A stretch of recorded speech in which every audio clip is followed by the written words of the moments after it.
was so smart. I wasn't expecting that. I didn't think you were going to do that. So earlier today, I played Chris F in a 1-2 in Street Fighter 6, and this is how it went. I'm going to break down the match, I'm going to give tips for both Guile and Ed players, and show you where I made some mistakes, and some areas that even Chris could improve on if you want to do better in the Ed matchup. So if you're not familiar, Chris F has one of the best fighting game channels in my opinion.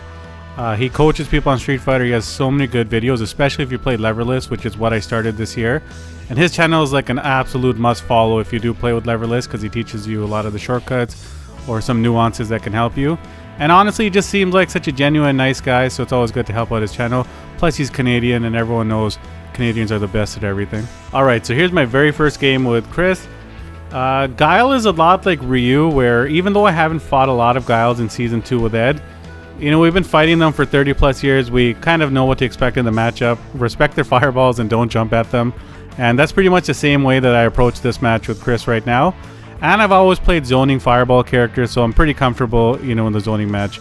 But right here is one of the first mistakes I made. This lunging jump that you're going to see here, that's supposed to be a fireball, and I've made that mistake so many times in this set. And here's what I should do different next time. Oh man, this cost me so much damage and so much spacing. I would miss input a fireball and get that lunging Superman punch there. And this is only my fault. I make a lot of mistakes with some of these inputs because I'm starting Leverless, but there are things that I can do to mitigate it as well. So you see Ed's sparks. Doesn't matter if you do the light version, the medium version, or the hard version, you see, they're all the exact same. They come out in the same starting frames. So I should always do a spark with the light fireball, or sorry, with light punch, and then shoot out the hard version or the light version or medium, whatever I want. The reason is I avoid that Superman punch if I make a mistake, and I just get this jab, which will help me recover a lot more. And this Superman punch, it not only, you know, negatively impacts you by jumping into fireballs, you lose your spacing as well. I want to keep my distance from Guile as well, and I get away from that when I miss input. Another part that's killing me were these anti-airs, and I'll have a clip on that after. But I should be comfortable against Guile when it comes to anti-airing. You know, he doesn't have a way to change his jump arc, and you have so much more time than you think with anti-airs. You just got to take your time. Right there, Chris hit me with a beautiful shimmy, you know, did a ton of damage. And over here, this was my big chance. I threw him in the corner. I just got greedy. He called it out perfectly. He jumped out of the way so he wouldn't get hit on the frames. But one thing with Ed, I always I always try to cash in the stun right away, just because I'm not as confident when they're burnt out as I would be, you know, if I played Marissa or somebody else. But Chris played it perfectly. I should have milked that corner for a bit longer and just chipped away. But, you know, you live and you learn. So here we go to round 2. Finally, I hit a consistent anti-air. And this one, this flash kick that I blocked over here, I have to admit, I cheated a bit. I was watching Chris play earlier against someone else at a battle cabinet, and I saw he did like to throw that out once in a while, so I just kept telling myself, you know, block on most of these wake-ups, because he probably will throw it out just to see, and thankfully I got lucky. I didn't do that big of a punish, but it's one of those things where, you know, it's one of my first sets of the day, and I just want to make sure I get some damage. Over here, I definitely think this is an online thing. Chris misses his flash kick right there. I think if that was offline, he would have got me for sure. But I'll take it. I go right into the level 3. I rarely do level 3s with Ed, but because I burped myself out like a dummy, I thought, you know what, I'd be able to absorb a lot of this incoming onslaught. Over here, it's better to block it because I'm getting back my drive bar. I can eat the chip because I have a big life gauge. Life lead. The last thing I want to do is jump and sit on a fireball, then Chris can chase me down with a drive rush. You know, that just puts me in a bad spot. So over here, I just try to close it out. Right there, I miss an anti-air, and this exactly is what I mean about messing the anti-airs earlier. As you can see, I get a crouch jab over here, and this is what's killing me. So sometimes this still happens to me when I'm playing Leverless, but I'm pretty inconsistent with my uppercuts when I do the SOD uppercuts, if I do them too fast. See, if I take my time and I hold down forward, chances are I'm always going to hit the uppercut. But as you can see, sometimes if I do it too quick, I might whiff a crouch jab like over there, which is what you saw in the video earlier. And you're leaving tons of damage and tons of space on the table every time you miss one of these. So don't be like me, take your time. You have a lot more time than you think to pull off an anti-air, and I just got caught for rushing. Alright, back to the set. Chris needs to do a lot more of these in the future. Empty jumps against Ed are golden. He's got some dead spots, some dead zones in his jump. Right there, beautiful empty jump by Chris. He got a good punish with no meter. But in this situation, this was one of the sloppiest ways I could have ended the round. I don't know why did he X fireball there. I'm just swinging for the fences here. Again, when Chris activated this, I was actually pretty happy because I could absorb the chip. And look at my drive meter. It's going up quite a bit. And I don't have to run the risk of, getting pushed into the corner or something else. And then I hit him with my favorite thing in the game, doing an EXDP through a fireball. I'm going to show you why this is important in the Guile matchup in this clip right now. Now, this is one of the most satisfying things in the match, hitting the EXDP through a Sonic Boom. And I do think a lot of Ed players need to have this in their arsenal when they're playing against Guile. Ed's EXDP actually moves them forward quite a bit, and it catches a lot of Guiles by surprise. The timing is not even that hard to get the Sonic Boom. As you can see, it's pretty close to me. But I knew Chris was going to have a hard time blocking this the first time in the match, just because it's so quick and it really comes at you fast. I don't use it as a crutch, and you shouldn't either, but it's definitely something you need in your arsenal. And then the final round of game one, I just try to grab Chris as much as I could in this round, just because I wasn't throwing out a lot of grabs earlier. So my goal is to catch him off guard. There I did the jump lunge punch again. It didn't catch me there, but as you can see, I'm getting a bit frustrated with it. Just trying to keep Guile close to me now, because I feel that because I change up my gameplay against Chris a little bit in this round, maybe it would throw him off. One thing, Chris throwing the EX Sonic Booms from full screen, maybe don't do it as much against Ed, because we're comfortable playing full screen with our fireballs, and it's just one of those things you don't want to waste your bar. So there I dropped a combo. I still got the 2 hits off, but there's better things I can do. And this, I don't know why he caught me with this. I've been always trying to bait players with the snatcher and then jump back to catch drive impact, but Chris reacted perfectly. I got greedy. I wanted to catch him, and now I just throw out the level 2 to buy myself some time, build up my drive meter a bit more, and challenge him while he's in the parry state. Over here, I continue to block. I'll happily take the chip damage if it gets me my meter back. And now that I have this life lead, I try to play it as calm and cool as possible. I could have killed here, but I choked on the combo. It's one of those things where, sometimes you have too much time and you don't always make the best decision. That's what I'm going to chalk it up to. And over here, I just try to grab him from flicker range. It wasn't the best thing. And I got very lucky with this jump in. And I think during Chris's actual stream, he said one bad Sonic Boom and it cost him, and it's true. He was throwing great Sonic Booms, and I just got him at a lucky jump. It's also one of those things where I don't jump that much at him, so it probably caught him by surprise. But game one, I should have ended it here, went up 1-0, and just ran off the battle cabinet. But that's not how we play Street Fighter. So game two, honestly, I'm feeling myself now. I kind of stole that last win, so I felt pretty good. And I just thought to myself, now I just got to go a bit more on the offensive. I played very conservative in the last game, and I just wanted to throw it up just a bit more just to get Chris guessing.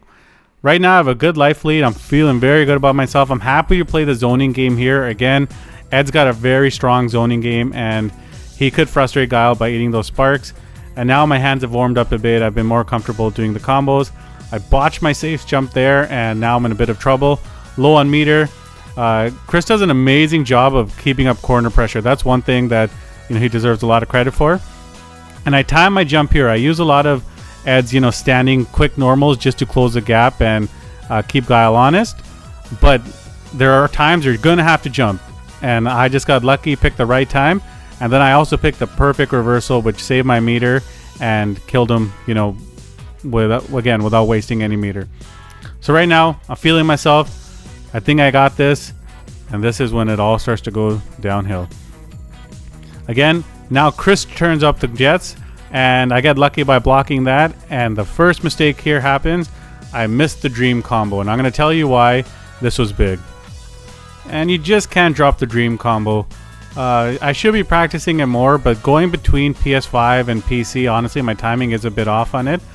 But you can see, once you hit them with it, the most important thing is it does a lot of damage and it pushes Guile far, but it also helps me build my meter again. So my drive bar and my super bar are getting filled up here. And it's one of those things, You have to practice it as an ed player. Might be a chore, but you got to do it. So after this, I don't gain as much meter or anything that I wanted. Chris challenges with the EX flash kick, which is good. You have to do this sometimes. You have to tell people, you know what? I might risk it all, but I'm not going to let you abuse me on wake up. I will let it rock sometimes. And now this plants a seed of doubt in my head. I have to respect that moving forward, that Chris is willing to do it, and it does push me off a little. So again, here I'm happy to play the fireball game. Chris is jumping at very good ranges where I'd have to either do a drive rush uppercut or a medium punch or hard punch uppercut, and those aren't always the best bets. Over here, I could have cashed in more, you know, if I was better as a player. But when Chris lands on this fireball, you always have to be cognizant whether you're a Ryu player, an Akuma player. Ed, if someone lands on your fireball at these distances, you do have follow-ups. So it's important to figure out what they are. And if I hit that, it would have been a big swing. Instead, he turns on the jets, hits me with a level 1, and now I'm on my back foot. One thing Chris could have definitely used a lot more in this match is Sonic Blade, and I'm going to show you exactly why. Now, Sonic Blade is one move Chris could definitely use more in the match. The reason it's so important is that it beats my regular fireball. Even when I try to spark the fireball and shoot it after, you know, I get punish counter. My EX grab, or sorry, my normal tether won't grab Guile through it. It will break the fireball, which is good, but it won't grab him. The only thing that will beat it from Ed's normals or specials is EX grab, but that's a risk that Guile's happy to take for me to waste the bar. So maybe this is one thing Chris could have used a bit more, and it lets Guile actually walk behind the fireball and create a lot of space for himself. So here we're back. I don't know why I get so antsy to waste my bar and try to go in for a grab, but I turned a perfectly fine situation, you know, into something bad. And right here, this was the heartbreaker, because if I blocked this one flash kick, which is a beautiful flash kick, I would have won. And it's one of those things where you just got to hold that L. This one hurt because if I just blocked the flash kick, I could have led into the CZ combo for almost 4,000 damage and won the game. But that happens in fighting games. We can't always win them all. So other meterless options, you can still punish it from pretty far away if you do a flicker and it crumples. Meterless and you still get the level 1 super, even if you don't get the perfectly timed kill rush. It's just one of those things where you have to be ready at all times, as Ed. Good for Chris for risking it. I would have done the exact same thing. Keep that in mind next time. Round 3 of game number 2. So Chris has definitely made some adaptations now. He's actually pushing the initiative. He's not trying to play far away. You know, this is another mark of a very good player. They're not always going to play the same. They're going to play with what's going to help them. And I finally hit him with the correct combo. As you can see, I have one drive bar left. This is why I say it's important to actually hit the dream combo, because I would have built back so much more drive bar and so much more super. But you know what? I'll still take the damage. And this is where I get greedy. I have such a big life lead. He's the one that needs to come to me. But what do? I chase him down, and he smartly hits me with a level 3. Does it do the most damage? No, because it's been scaled a lot with the lights. But Chris doesn't look at that. He's looking at my drive bar. My drive bar is more important than my health in this matchup. And he knew that. And now that he's on the offensive, I don't want to block because I don't want to lose that drive bar. But in the process, I'm eating combos left and right. And he does a beautiful anti-air. They don't all have to be, you know, perfect flash kicks. He knew the right normal for the job, and he got me perfect. Although if you look at his inputs, maybe he did want to get me with a flash kick. I don't know. But still, work for him. And he should tell you 10 times out of 10, he did it on purpose. And here we go, final game. Chris has really adapted now. He's really trying to push the initiative and, you know, drive rush in to make Ed get uncomfortable, because Ed is not the best character, you know, when you're up close to him. Right there, I get a lucky throw. If you look at Chris's inputs, he actually teched it, but the game probably online didn't read it properly. And over here, as I mentioned earlier, that's when I bait the drive impact. And over here, if you look at Chris's bar, this is where I should focus more on killing that drive bar. I should throw a hard punch that's meaty or something just to kill the bar a bit more. Instead, I go for, you know, some silly medium punch combo. It didn't work. But I let it rip there just to let Chris know that I'm capable of doing it too. He hits me with what I like to call a ume flash kick over here. He gets me as soon as I jump. I don't know if he did it on purpose, but it looks sick and he got me perfect. And now I'm just wondering how can I get out of the corner. I tried jumping, and I ate the drive impact during my jumping frames. Over here, again, we're both low on drive bar. I gotta figure out how to get out of the situation, and I do the dumb thing where I miss the input for the fireball again, and I Superman punch into the flash kick a few times, and then I'm starting to lose a bit more damage. He misses the flash kick himself there. I missed the anti-air again. I'm doing it too fast. You saw the video that I posted earlier. And even now, when I settle things down, I'm starting to win the fireball game a bit more. I don't do the uppercut, and that hits me. And this is why this next video is very, very, very important. Oh my god. Always, always, always use your macros for your parries and your drive impacts. As you can see, I always get it. If I try to manually do it sometimes, you can see I'm plinking, and I might get a medium kick or a medium punch to come out. Don't lose games because of this. You know, we have macros for a reason, and use them. Every single pro player will tell you, if you're not using macros, you're definitely playing the game wrong. So if I had the button macroed out for my parry or used it, I wouldn't have got hit by this because as you can see, it counted as a button. And then Chris got me with a good EX fireball. And obviously at this point, I'm very down on myself because I'm making a lot of silly mistakes in the match. And those are situations that you only have yourself to blame, so you got to get over it. Chris just plays super clean this match, and you know, he really takes it to my head. And as you can see, I did another lunge forward into the fireball. You can't afford to give Guile or any, you know, keep away zoning character a life lead on you, because that plays right into their hands. They're happy with you trying to make a risk and going towards them. Here, I should focus more on his drive bar and try to, you know, eliminate it as much as I can. And again, another missed fireball into a Superman punch. And this was a devastating punish because it goes right into a level 3. I deserve it, obviously. I got to keep those inputs cleaner. I got to actually work on, you know, just doing the light punch version, as I said earlier, so I would have recovered in time. And now I'm totally tilted, and I definitely have to rely on like a Hail Mary to win. And guess what? I did not get that Hail Mary. You're going to see in 5, 4, 3, 2, 1. Great finish. Chris, good set. Happy to run it back before you go back to Japan. But you definitely have a solid Guile.